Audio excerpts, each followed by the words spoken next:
Comment: Emma Raducanu has put the right foundations in place despite ending the season on a disappointing note. Emma Raducanu has officially ended her 2025 season, skipping her final 2 tournaments in Tokyo and Hong Kong for health reasons. The British number 1 had her vitals checked during her last 2 matches, suffering a 3-set defeat to Zhu Lin in Ningbo and retiring from the Wuhan Open citing dizziness. While it's not the way she would like to end her season, the former U.S. Open champion has still put herself in a great position going into 2026.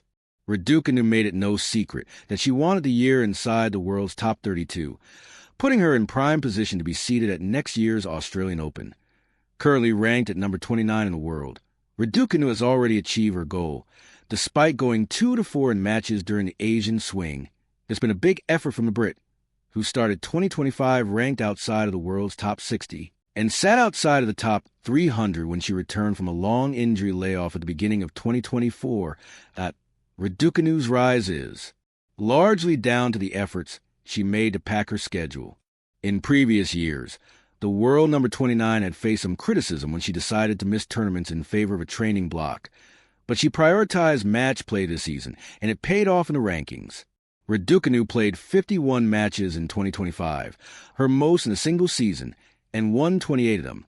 Her best showing came in Washington, where she reached the semifinals before losing to Anna Kalinskaya.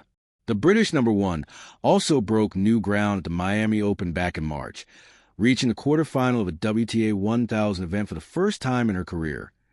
Raducanu has also taken care of her coaching situation ahead of the offseason. The year started on a tough note when Nick Cavaday, her coach of 14 months, stepped back for health reasons.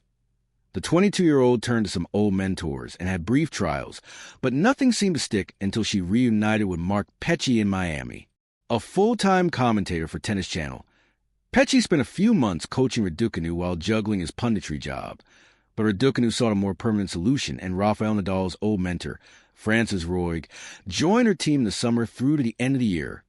The Spanish tennis coach has now agreed to extend their partnership into next season, and they're already planning in pre-season training block.